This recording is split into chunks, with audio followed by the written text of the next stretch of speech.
Okay, so do you Okay. mind if I give you a little intro and then we can start? No, we can do whatever. Sorry. Oops. I was just going to give myself more space here, but I guess okay. I can get out of here. I'll live with it. Okay. Yes. Okay. Okay. Thank you guys for coming to this intimate lecture. I'm really thrilled to welcome Antje Steinmuller as the first of hopefully many guests to the tiny lecture series in the Studio Reassembled Cyclodrama. Um, Yeah, exactly. Uh, this series brings individuals engaged in collective life and work directly into our studio, inviting us to explore what it means to live and work together. Work, of course, that resonates with Studio Reassembled's ongoing experiment in nurturing a spirit of collaboration within the studio space. So our inaugural talk will be from our new chair, Antje. For those not already aware, Antje is an architect and urbanist whose work, broadly speaking, is centered around forms of collective housing. Before joining us at Taubman, she was the chair of undergraduate program at CCA. Antje first popped onto my radar in her work as the co-director of the Urban Works Agency, a research lab at CCA that leverages architectural design to affect social justice, ecological vitality, and economic resilience. The Urban Works Agency was especially helpful in the formation of Taubman College's Public Design Corps. And so we're grateful for that. I didn't know. Yeah, very much. Together with Niraj Bhatia, Antje is the author of Learning from Collective Living, an overview of how we live together, a policy white paper that was instrumental in changing San Francisco's group housing legislation in 2022. Her recent publications include book chapters in Fabricated, Everyday Streets, Inclusive Approaches to Understanding and Designing Streets, and AD Housing as Intervention, as well as articles in Disc, Journal, and Places. So I'm super grateful again that you've come today. And thanks to everybody attending on Zoom and in person. So please join me in welcoming Antje Steinmuller. Thank you, Jacob. Thank you all for coming and spending your lunch break. I'm really happy about this kind of informal setting here. And every time I lecture about the co-living work, I try to make a different cut, through it. So this might be a fairly informal thing because also as a new chair, I am really quite overwhelmed with how much work there is and how much there is to learn about the school. So I've done my best, and I really welcome any sort of questions or interruptions as I go through this. So as Jacob has said, a lot of my work in the last few years has centered on forms of sharing, specifically, perhaps radical forms of sharing domestic space. I have done this work through the Urban Works Agency. This is sort of our logo. Ava, in fact, has a garment that has the logo on the back, which she hasn't worn here. But more importantly, within the Urban Works Agency, we collaborated, I guess I'm no longer really part of it. We collaborated in various sort of configurations. And specifically for this work, I've been collaborating with my former colleague, Niraj Bhatia, who you see here.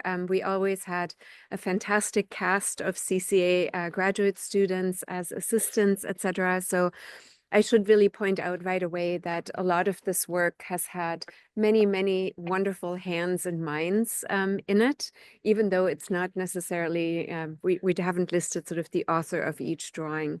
So as Jacob hinted already, like the Urban Works Agency has sort of mostly done work in 3 different areas. One area is sort of climate resilience and decision-making within climate crisis. A second sort of category is around infrastructure, energy, water, and mobility. And the third one is really sort of where I was most embedded, which we call domestic affairs, but which was really looking at architects' role vis-a-vis the housing crisis. And what I talk about in my research today sort of fits under that umbrella. So why were we interested in this to begin with? So the San Francisco Bay Area is the global center of the tech industry, as most of you know, and one of the richest regions globally. In the US, 8 out of the top richest cities in the US are in the Bay Area. At the same time, the Bay Area struggles with a large unhoused population and a housing crisis, both in terms of quantity of units and cost. So perhaps you could say that San Francisco is emblematic of the inequities of late capitalism. San Francisco is also surrounded by water on 3 sides, so it can't sprawl, right? And as you see on the left, right, it is fairly low density historically, 2 to 3 stories. And because San Francisco is so hilly, right? Like whenever you move through the city, you always look at the city.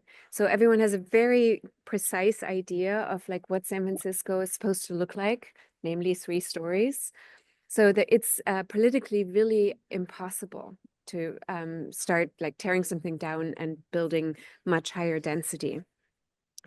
At the same time, right, when we started the research, this is probably in the second year of the research prior to the pandemic, San Francisco was leading, in terms of the median cost for housing, with a 1-bedroom at the time at $3,700.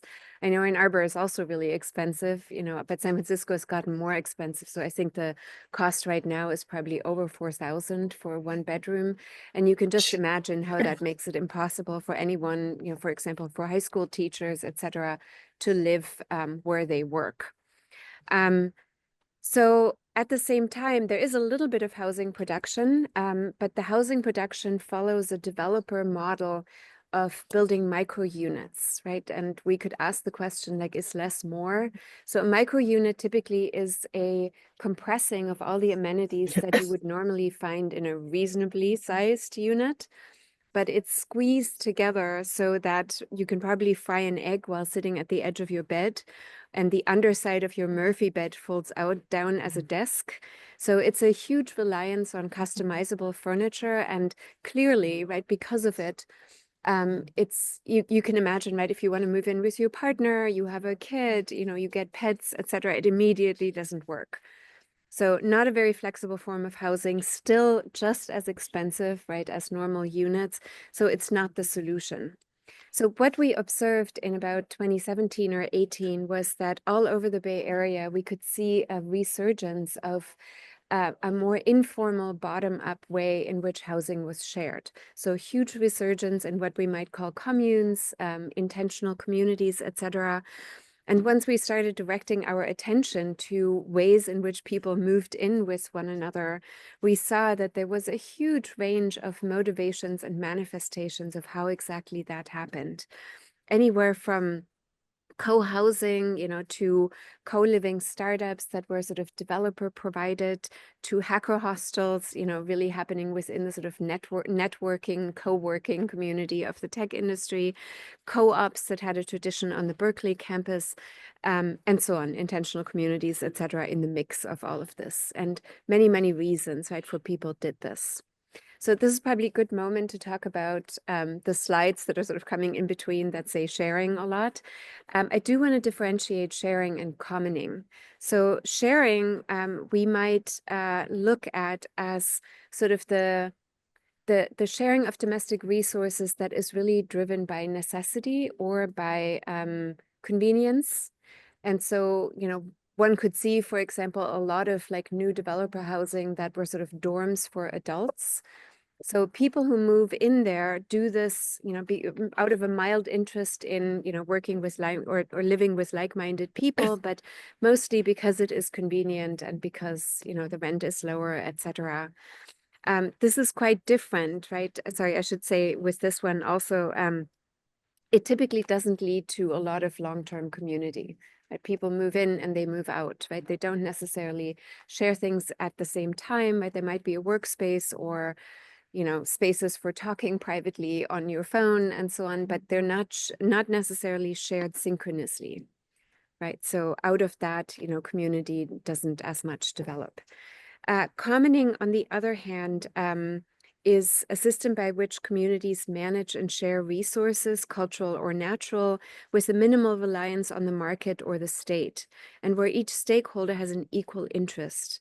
The term stems from agrarian management of land resources, And the most important component in a commons is the relationship between the resource and its users, which is embodied in the user-managed governance arrangements that regulate access. So embedded in it, in other words, is a sense of like, I share this resource, I have responsibility for it, I manage it, we steward it collectively. I take care of it not out of my own interest, but because it's something that belongs to the community that I belong to, right? So there's a very different sort of political and social approach to, in this case, applying this to housing. And the ambition typically is to have community, right? And to participate in the labor of living together, working together, doing domestic labor together, and so on. So our research into collective living used a case study driven approach. So learning empirically from a diverse range of communities and extracting patterns of what is working. So we tried our best to kind of look at all the different kinds that I mentioned before, as much as we could find them. And to date, we've documented about 40 different case studies, some of which are located outside of the Bay Area, but most are sort of within the range of Bay Area.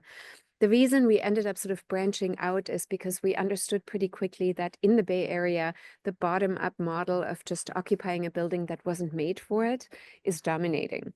So we were also really interested in ways in which architects have designed, collective living arrangements that we could learn from. And for that, we ended up sort of looking at Asian examples, at Central European examples, at some Latin American examples, and so on.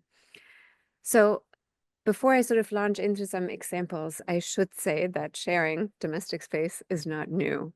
In fact, the living as a nuclear family, right, in the suburban freestanding dwelling is really what is new, right, or relatively new since the beginning of the last century.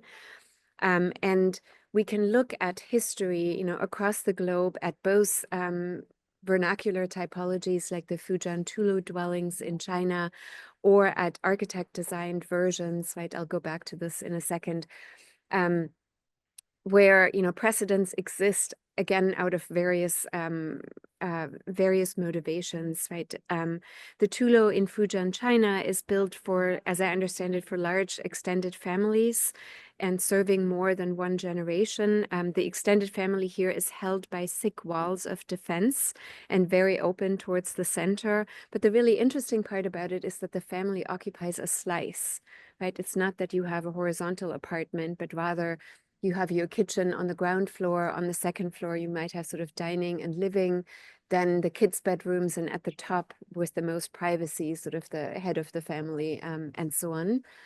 And again, everything sort of opens up to the center where collective activities occur.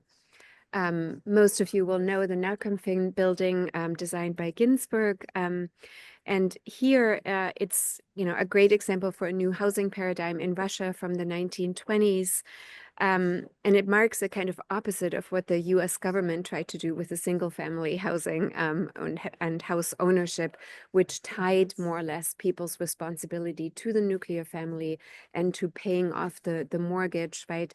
Directing attention away from the workplace to the family and the responsibility, or the financial responsibility.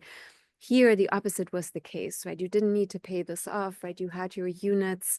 There was basically barely any cooking facilities at first, and people ate and had their childcare taken care of together. And the sense was really to direct attention away from the family as a unit and towards the factory, the state, the party, and so on, right? Sort of dislodging sort of the family. So San Francisco, of course, has its own history on living collectively. Precarity and idealism have brought forth radical forms of sharing that extended the sharing to the sharing of knowledge and tools to domestic environments, labor, and resources. When we look at sort of the origin of San Francisco, right, when people during the gold rush moved to the city, right, hoping to make a fortune, hoping to sort of get work, independence, and so on, there were a lot of individual people, right, including women, right, moving without their families. And as a consequence, the single room occupancy, or SRO, residential hotel, was a very dominant form, that was present in the sort of early building of the city. You can see in plan what that looked like, not necessarily super positive, bedrooms packed in, didn't have a lot of shared amenities. It had light wells, so everyone had a window, right? You see those sort of linearly in gray, sort of cutting in. But on the ground floor, there'd be restaurants that served more or less as an extended living room, right, and connected to the city at large. And oftentimes, sort of ethnically similar communities formed in these SROs, right? Some of them, the International Hotel, which I don't have here, became really the center of Filipino life, for example, and it really supported people socially, right, to live together in close proximity like this. And then, of course, the other example that's super well known is what happened in the Bay Area in the 1960s and 70s during the Summer of Love, where the rejection of commercialism and the ideology of shared property and labor resulted in alternative domestic typologies that promised an ability to redefine more precisely the politics of living together and the shared values and lifestyles, right, that shape the place that you live and spend a lot of time. So the commune, right, that we talk about is sort of associated with this time. The majority of the 5,000 or so communes at the time in the US emerged in Northern California and hundreds alone in the Bay Area. And it's interesting to note, right, that the number that we have today actually equals that. It's just quite different. The reason I say it's quite different is because cities at the time were to some degree associated with the establishment, the state, the conventions, etc., that people in the 60s were rejecting. So they also rejected, right, living in the city and sought out the kind of rural, like farms, etc., as the sites for sort of back to the land communes. These remote communes experimented with other notions of families in compound structures, typically with one shared commons buildings, and a lot of ideas about shared production of food, shared production of energy, and really also shared childcare. You sort of get a sense of some of the activities here. And some of these still persist to today, not many. But I should also sort of say, like, there were some in the city, and some of those we also documented as part of our sort of historical look at San Francisco communes. So how did we look at this? Sorry, I'm sort of holding you captive, right, in terms of like actually showing you a few of these, but just a quick look of sort of what we did, because I'll mix that sort of into actually talking about what we found. So many of you have heard me speak about this before. We used a lens of sort of saying, can we look at hardware, software, and orgware? I'll go into what each of these is, but hardware is typically what we look at as architects, and things that we think about often include the social structure, right? Like what do people do in the space? But we don't typically look at how labor happens or how people sort of organize themselves in order to take care of the space, in order to common a space. So just quickly, hardware in a more detailed way refers to the physical frameworks of co-living spaces, including the interfaces, the boundary conditions, right, between collective and private realms, and how these are organized, right, in a sort of organizational sequence of plans. We documented this in exploded axonometrics, and we used a color coding on the walls, right, to sort of quickly give a look at what is collective. So the blue, right, that where your eye goes to is really sort of where the collective spaces are located. And the gray walls indicate where private spaces are. When you don't see sort of color coding in that sort of same direction of wall, it's typically a utilitarian space like a hallway or a storage space. You can see that we did this, right? So we could sort of instantly kind of compare what some of these looked like. There's a sort of lighter dash tone for exterior spaces that belong to this. And then the software encompasses the social units that inhabit these spaces, including ways in which people reappropriated space, and the scales at which space is shared, meaning how many people have shared it. So we use the same kind of axonometric view, but we began to sort of atomize and explode the compound plan. And we began to sort of sort it by how many people share, right? So from the top to the bottom, you get a sort of gradient of like the most private to, you know, things that say the bathrooms in the middle layer on the right, or like smaller living spaces shared by just a few people. And then at the bottom, you get sort of like what we call luxuries. I'll get into that in a little bit.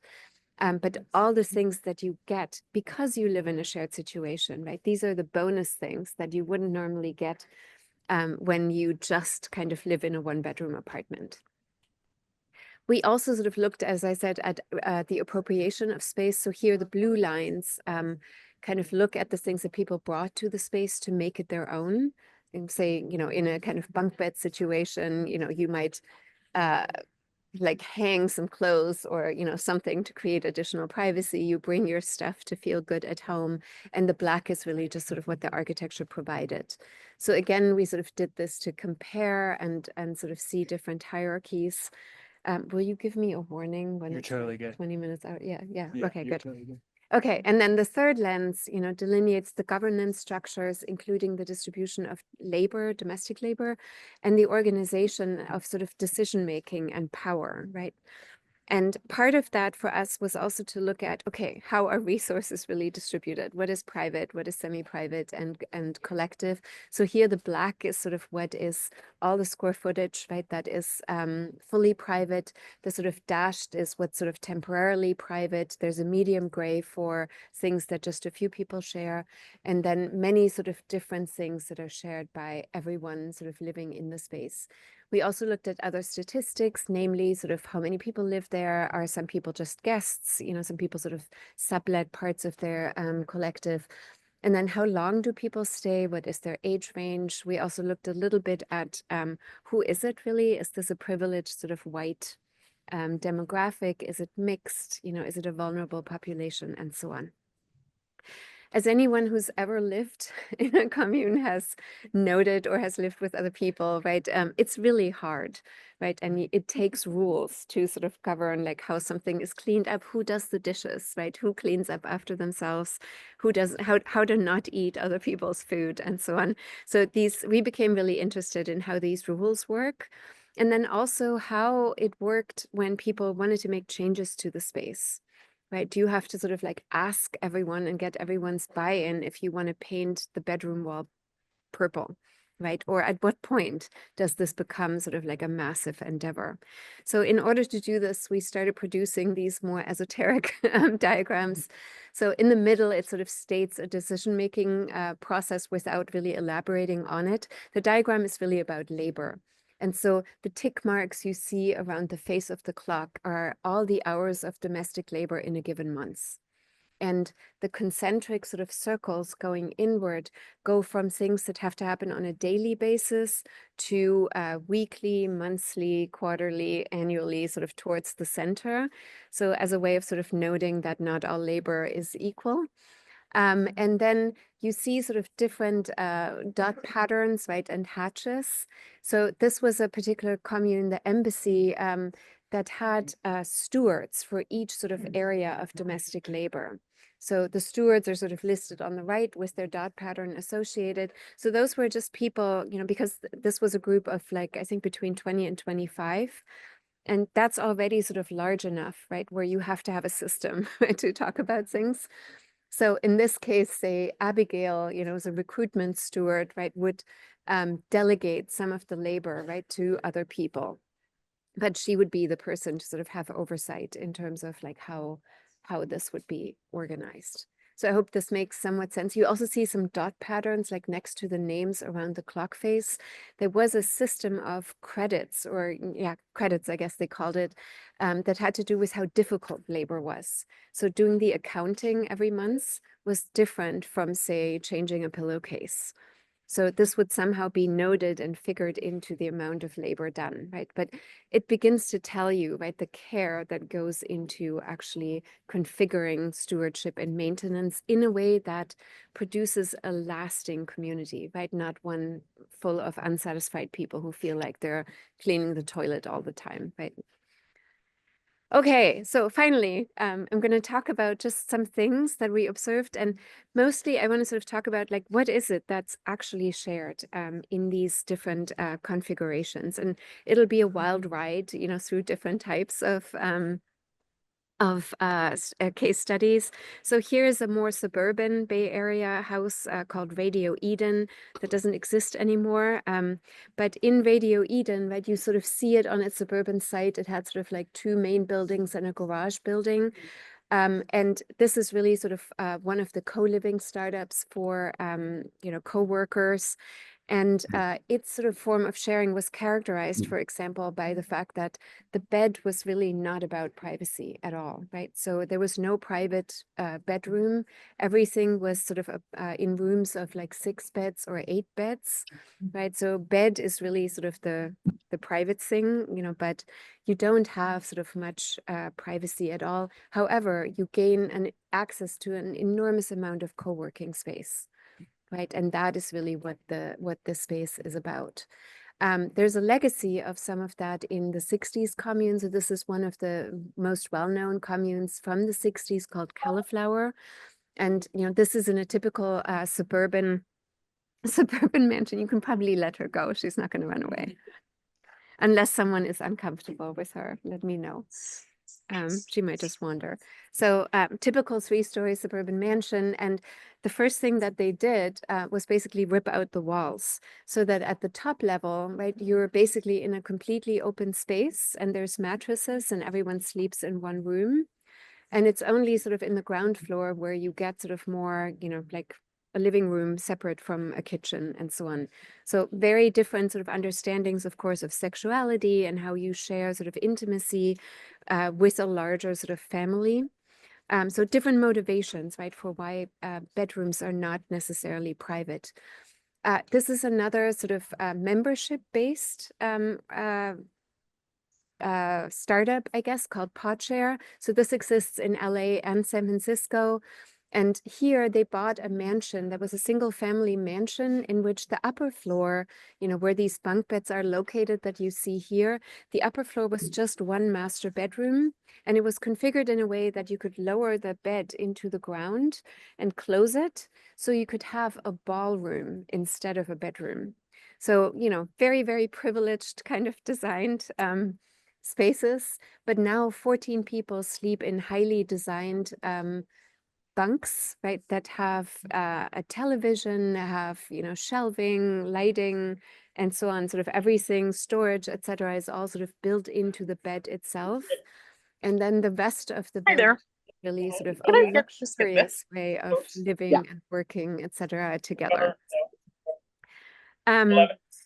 So let's see. Yeah, here's sort of the bunk bed, right? The sort of highly designed bunk bed with its storage. So the other thing to note is that privacy then becomes something else, right? So privacy, the understanding of privacy that we found in many cases is that people wanted privacy for other things, right? So privacy for thinking, privacy for meditation, privacy for just having intimate moments spontaneously with a friend. And that privacy then located itself in sort of odd in-between places, or, you know, this is the Embassy, which is an Edwardian mansion that I mentioned, I think earlier, 10 bedrooms or so. But amongst the things that they built was a greenhouse, which you see on the bottom left here. And the greenhouse was one example of sort of privacy. You could have that, right, as a private workspace. And you'd sign up for it. There was a system, right? And they had other systems for privacy, one of which was a necklace, right? There were sort of 6 necklaces hanging somewhere in the kitchen, and it was the "Don't Talk to Me" necklace. So you would hang that around yourself and sort of walk around, and people would respect, right, that you wanted sort of your own sort of form of like not engagement. One of the spaces sort of in the second row from the bottom was called the antisocial social room. So if you went in there, right, it was with the understanding that you wanted to be by yourself, you wanted to focus, you didn't want to engage, but you also didn't want to be alone in a room. So the notion of what is sort of privacy becomes sort of something else and is being revisited.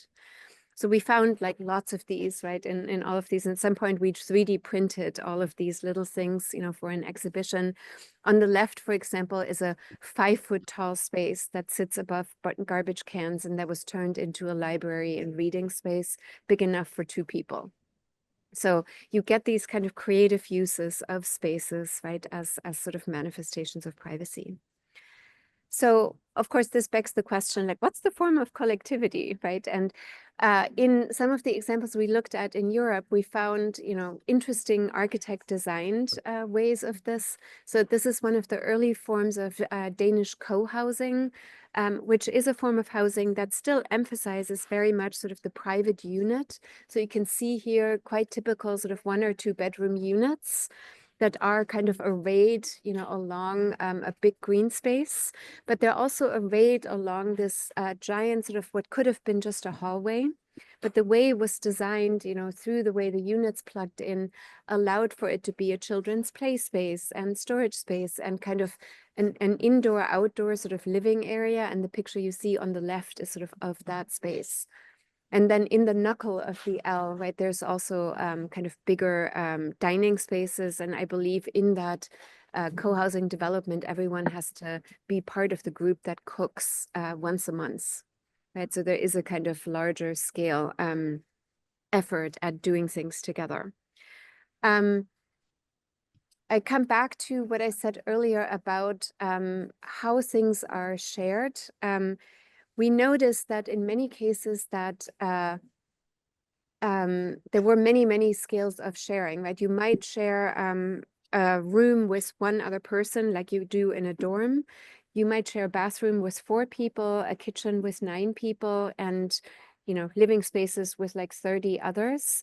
And with each of those types of sharing, right, these are architects' decisions, comes a sort of possibility for getting to know someone, building community, building friendships. You become awkwardly familiar perhaps with the level of cleanliness or pajama choices of the person you share a bathroom with, right? You cook with someone, right? You share a kitchen with, and so on, right? You have sort of other social patterns that might lead to sort of longer term friendships and communities.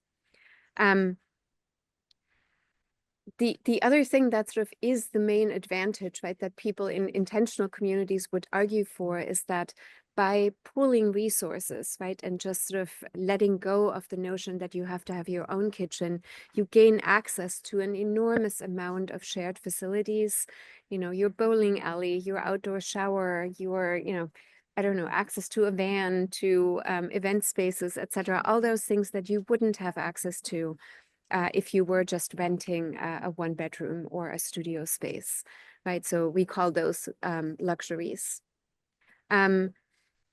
Another thing to note that's pretty interesting is a pattern that occurs in European cluster units, which is one that sort of is based on duplication of program, but at different scales. So this is a project called Mehr als Wohnen, or More Than Living. Some of you might know it. It's in Zurich. And if you look at the plan on the top right, you see like that the gray walled units are really fairly conventional 1 or 2 bedroom units. But they're embedded in a kind of 12-person unit, which occupies half of that floor plate. And the blue spaces occupy a sort of territory in between, right? And in that territory, which is also what you see on the left, you want to come up? Come up. Ava down, settle. Good, snuggle with Jacob. In that in-between space, you get sort of an enlarged and more generous version of, what you have in your own apartment. You might have like a mini kitchen, you might have your own kind of, reclining chair or so, but you have a generous living room where you can watch movies with friends, and a big kitchen where you can have parties and celebrate Thanksgiving in that in-between space. So this begins to offer a choice, right, that allows probably most of us to be able to see ourselves in these situations. It's not quite as radical, right? I can withdraw and I have everything I need in my unit. But also when I enter the unit, I am part of a community immediately, and I can choose at any moment, right, to do something with the friends, with the 12 people. And then at ground level, there's a whole other set of amenities that are in fact shared in a designed neighborhood. So Mehr als Wohnen was really created as a kind of specific neighborhood of Zurich. You see sort of the gray building is the one we just looked at, but it's one of many buildings. And on the ground level of each building is some kind of collective amenity that everyone in the whole neighborhood has access to. So this was a participatory development process, and it is a fairly sort of separate neighborhood, right? So it's not embedded in the larger city. So it is a kind of contained overall community that has access to it. That's different, say, from the Sargfabrik, the coffin factory in Vienna, which is a sort of adaptive reuse project in which, in addition to offering sort of several types of units and lots of different scenarios between owning and renting, the amenities that were built here were built as a way of sort of sharing with the larger neighborhood. So this one is, so the shared amenities include, for example, communal baths, a library, a daycare, and so on. But the way the building is sort of embedded, this is hard to see, but it's really in a perimeter block, which we dashed this just so we can see the building, but you can walk into that from everywhere sort of on the block and the surrounding blocks. And for a very small sort of membership fee, right, have access to the baths, have access to the daycare, and so on. So Niraj and I both became really interested in this kind of notion of like, well, how do you scale up, right? Can you think beyond the domestic commons to something that is sort of bigger, or is it somehow limited to something you can more easily control, right? In a direct democracy, right? You can just talk to people and sort of say like, hey, you need to make a decision about the kitchen or so. So we found sort of examples of how that was sort of present in the 60s. So the Cauliflower commune that you saw earlier with the many beds in the one space was also very much known for the printing press that lived on the garage level. And through the printing press, the members of Cauliflower really shared knowledge and opportunities and access to freeze something or other with the larger community through through a sort of leaflet, right, and flyers that were distributed to everyone. So it was one way of sort of reaching everyone in the city and just pooling in a way knowledge resources.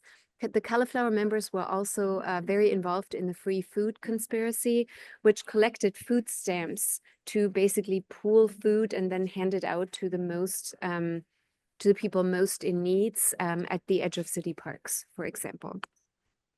So today, we ended up seeing this again through the embassy commune, which you saw earlier. The embassy is sort of in the center of this, but you also see a couple of other blue buildings and ways of sort of projecting onto a building, right? So several people in this neighborhood, which is the Haight Street, / Mission Street neighborhood, started sort of coming together in what they called the Haight Street Commons in San Francisco. So this still exists, right? This is present day.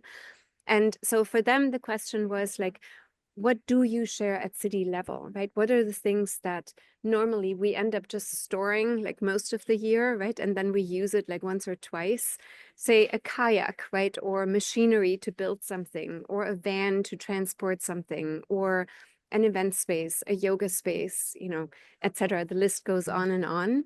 And so they became a network, right? And within the network, through online sharing, people sort of know like where to go for what in the larger neighborhood. And last I heard, it had 1,000 people as part of it, and 72 sort of public members. That equation doesn't quite sort of work, but I think there were a lot of communes who don't want to sort of be known to be part of it, because the Haight Street Commons is a quite outward facing organization.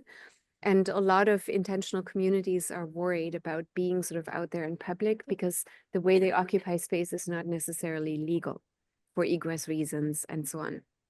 So the Haight Street Commons are really dreaming of turning their district really into a sort of district that is known for commoning.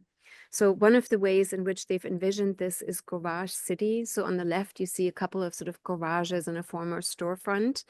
And this is the first sort of manifestation of it, called the Radical Reading Room. So this is basically that building giving over its garage to a use that is open to everybody. They call it a free space, but free in the sense of liberated, not necessarily totally free, like they're asking for donations to maintain it. But it basically is intended to be a publicly accessible library and reading room. They have events there, book talks and so on. But it's accessible to the sidewalk. They now have a parklet, right? A public space sort of designed in front of it.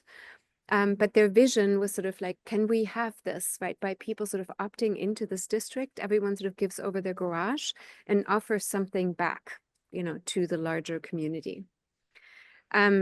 And with that, I think is sort of a mentality or an ideology of building sort of counter institutions, right? Can we build sort of ways of supporting local communities, often communities in need? And I put this in, right, because again, there's a history in the Bay Area of the Black Panther Party that used in the beginning really just regular single family houses to institute a free breakfast program for children as a way of ensuring, right, that all the children were fed when they went to school. And of course, the agenda then behind that is school is a site of education for, the political activism, right? And so we cannot learn, right, if those basic needs are not met. And, can this start somewhere in the domestic violence? And this expanded, of course, to many different cities. I think in the end, there were sort of 20,000 children that were fed through this. So it really sort of spiraled into something that had a much, much larger footprint.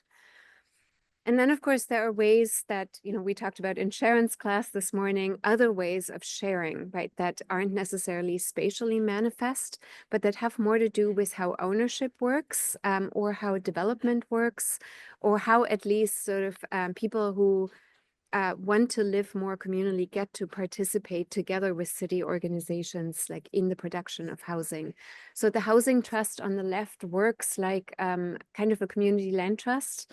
This is a sort of Central European thing. Last I checked, it was between like 160 and 180 buildings ended up being put into a trust. So forever removed from market speculation and sale according to market prices. And people within the system rent, right? And they do not ever sort of own, nor do they have any aspirations to, but housing becomes sort of a human right, right? You live in this, the money that you pay in rent goes to the larger organization, and the organization with that finances the acquisition of new buildings. There's also donors by now, and so on. So it's grown tremendously, and it's really, its political ambition, right, is to change the perception of housing from commodity to a human right. And then we talked about Baugruppen, right? This is a group of people getting together, borrowing money together, and working together through the process of developing their own building. The project shown here is R50 in Berlin, which was started admittedly by architects, right, to sort of have a kind of case study. But these same architects now have specialized in accompanying such processes from the kind of guiding of the collaboration and participation to the financing and the design, of course, of the buildings. So what have we learned, right, in all of this? I talked about some of the observations, right, but I'll talk about a few more things. I will say that after observing co-living startups, right, where someone just comes in and like builds a space where people can quickly sort of co-work and just rent, and there's no choice in who you live with. You just sort of, come in and you live with whoever. Those are sort of sites where labor has typically been removed. So in our diagrams, of domestic labor, sorry, I'm just going to go to that, right? So those are examples of such co-living startups. Their diagram looks something like this. We call it an assistocracy. It's a kind of service-based model in which there's typically an on-site community manager who organizes everything from the cleaning personnel to the weekly dinners and manages the relationships between people if there is a fight, right? So everything's sort of like served to you on a platter. You don't have to do anything. So our observation was really that it is that friction of having to figure out who does the dishes and, you know, who you have to ask to paint a wall or tear down anything. It is that friction that actually builds community. It is labor and that investment in commoning that I started with. That ends up building longer lasting communities. So our measure, right, for this was the observation of how long people stay in a place, right? And that's the correlation that we made, right? To be argued with, right? We often sort of like thought about like, how do we measure success of any of these? But this is one way. So, and again, you can go back to the 60s, right? Drop City was one of the very first communes. This one's located in Colorado, and people went out there and built geodesic domes and, you know, got together and wanted to open a space up to just anyone, right? Doesn't cost anything, anyone can come. You know, but what happened was, you know, there was a small community that had built together and really had cohesion. And then they became known, right? It got through the press, word got out, you know, and people started traveling, right, to it. And all of a sudden, there were a lot of people with nothing to do, no relationship to one another, no need to really talk about anything. And the whole thing, in essence, sort of fell apart, right? There were no resources. People didn't actually sort of have the money to buy food. There was no plan for it. This is in the countryside, right? It's not anywhere near the city. So that sort of same pattern of like the absence of labor, not producing community was already sort of present then. Okay, I talked about scales of sharing as kind of building the scales of building community, right? This is something that we felt is really important for architects to understand as we sort of design floor plans, right? And we design sort of how much of which program is offered, how it is accessible, who needs to negotiate. Those are sort of ways of thinking about how at least to see the potential for interaction, negotiation, and hopefully ultimately community. We also really found that size matters. So once you get like at the very top, I think is Star City, one of the developer startups, which has 100 people, 108, I think, people. So at that level, right, like how do you govern, right? There is basically no way, or you have to outsource this in some way. And we found that there's basically sort of a sweet spot between, say, 15 and 28 or so of where governance seemed to still work. The other thing we took on, and I'm still working on this with the city, is the definition of family. So every city, and these are just in the Bay Area, but this would be certainly common here if we looked at it, everyone defines family differently. And today's conception of family is a different one, right? We have a lot more broken families, blended families, you know, very alternative ways in which people think about, you know, what constitutes a family for them. But it isn't at all sort of legalized, right, in the planning code. And the planning code operates on things like whether or not you lock your bedroom door, whether you share finances, and so on. And these are all things that are often true for intentional communities, yet they're not recognized as families. So they're not actually often allowed to inhabit the spaces where they are in fact situated. So that kind of legal gray area comes from the lack of definition. Okay, and that gets us to sort of like the territory, right, that I have taken on and that I certainly just want to sort of empower you all to think about, which is policy, right? So planning policy is not sort of something that we typically think about, you know, as doing as architects. You know, but one of the things that got us to thinking about this is observing the group housing, you know, this is the term in San Francisco that keeps getting built, that developers want to build. This is one example here. And so group housing has a specific legislation, right, where you can, in a way, cut certain square footages short if you offer just like a little bit of collective space. And namely, I think you can cover more of the space, you can enclose more of the space and have less outdoor space, right? So it's worth it for the developers to do this. But when you look at how they do this, here's two subterranean levels. The blue is the collective space. So this is space without light. And what do we have? We have some exercise equipment and a lobby and another lobby. And in another project, you had 500 people on one kitchen. So things are not thought through, they will not work, you know, they're not really worth anything, but they help the developer to sort of, you know, get more square footage built.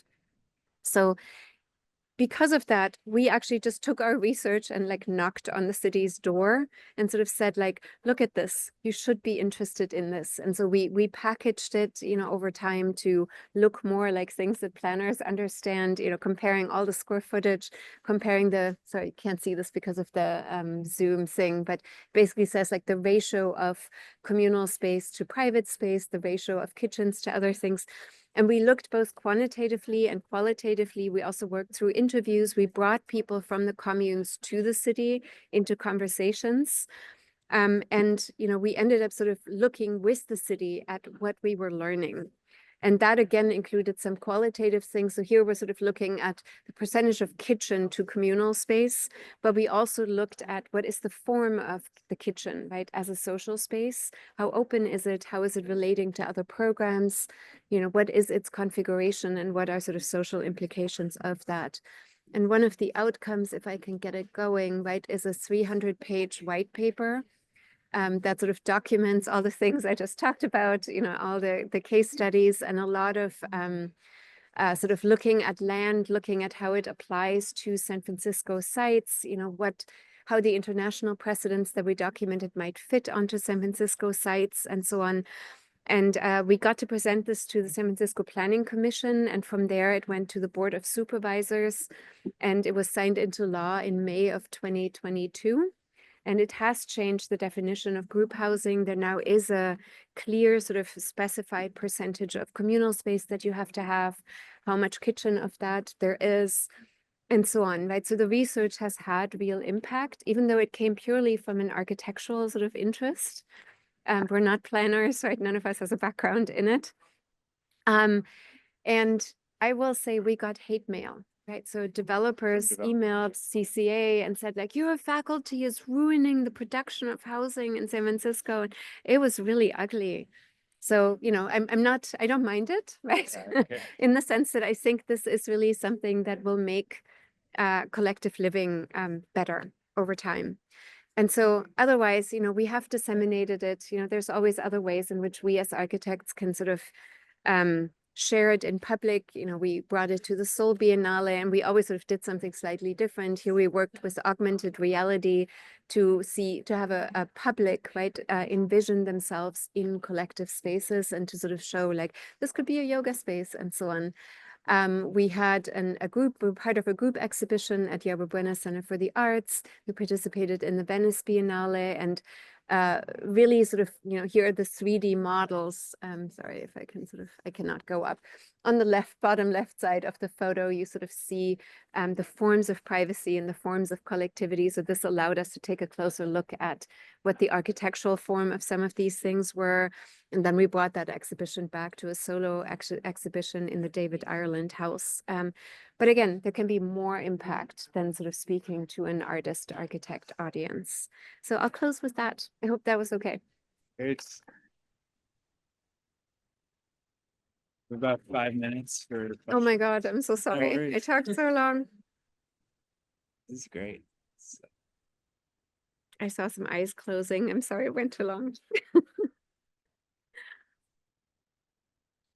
Yes, please.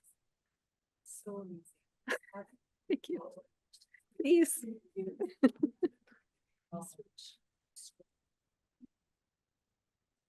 Is there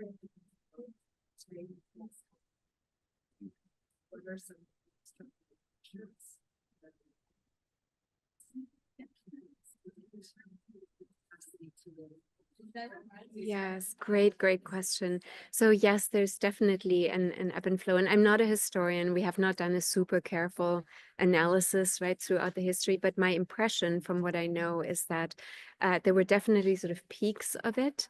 And I would say that it was often in moments when necessity was there because of migration.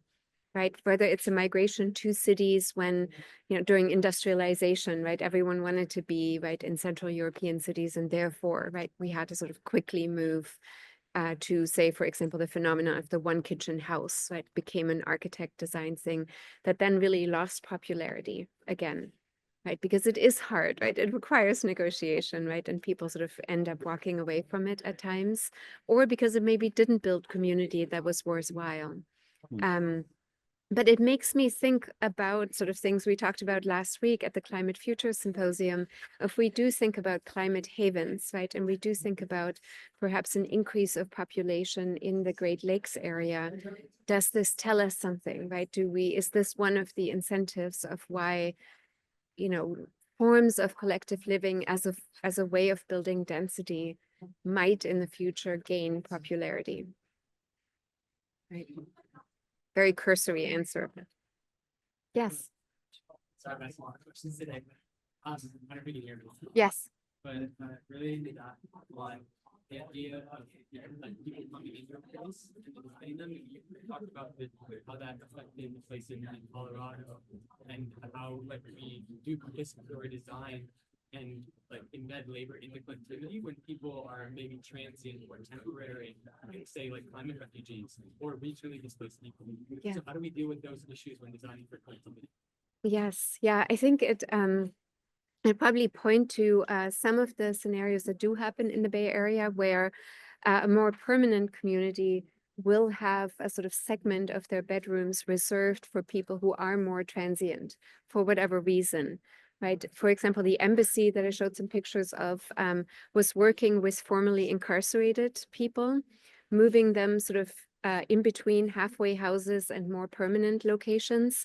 And in fact, in the end, ended up buying property to give over to mixed housing, specifically with the formerly incarcerated.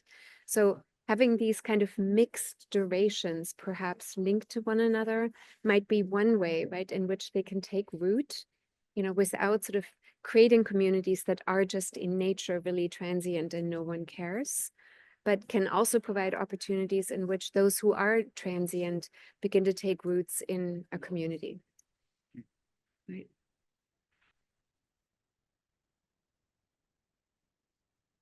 I have maybe one more question, just because I'm greedy. I'm particularly drawn to the orgware because because that's, I think, who I am as a human being, but also because I think it's really, it's like very prescient within this context as well. Like Yes, thinking I through, kept thinking about yeah, Studio Reassembled as I was doing this. same, yeah. But I'm wondering how, in terms of like, I think hardware for architects, hardware is a kind of given. Mhm. It's like that's what we do. We can draw squares all day long. Software, we're like starting to get into this thinking, and like I'm thinking about student drawings showing like, there's a sock on the floor in a section or a plan and whatever.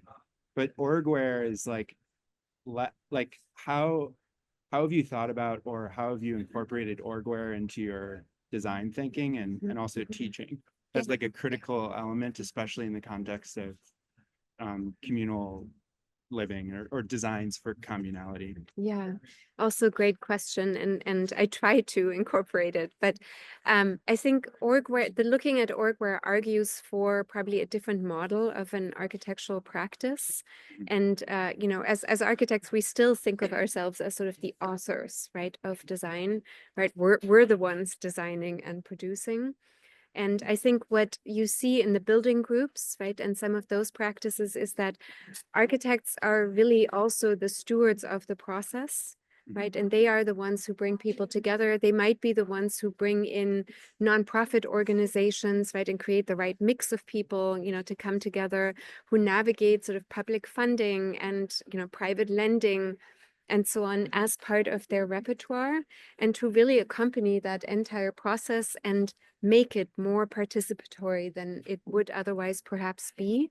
That said, right, when you look at sort of the buildings that come out of this, you see that there is a very highly designed hardware in it, but it is a hardware that is a framework, right? So there is a sort of a moment, right, where decisions stop, and it's designed in a way that those who live in it can very much sort of configure it after the fact, right? And what the framework embeds is a kind of order of what cannot be moved, right? Like this, like where the kitchen is, and that the kitchen is at a light well and it's opposing another kitchen, and therefore there is a visual connection between two units in the kitchen with a big window or something, right? Those things are scripted into the framework, but you know how you have your bedrooms and so on, you know, is totally up to you know, how people want to live, right? So the hardware through plumbing, through, you know, the depth of the floor plate, the access to light and so on, enables, but also restricts, right, what people do. So that is, I think, like that way of sort of an embedded architect who is a member rather than an author is sort of what I think it implies. And there's many degrees of that. You know, I've personally, like in my other practice with Ideal X, looked more at ways in which architects design the tools that spark conversation. Right. So can you also see that as a design project, that, you know, a conversation needs to happen? It's people who aren't architects, right? How do we get the thoughts out? Right. And the common model for that otherwise is people yelling at a city meeting, right? And that's not so great, right? So can we have other ways? And what is sort of the design hand in that, right? So again, many practices, right, can sort of consider the orgware, right, of like how we talk to each other, how we make decisions together, and so on. Does that answer? Yeah, it's great. Yeah. Super good. Well, thank you, Antje, so much. Thank you for your so much time. for having me. It's all right. So I can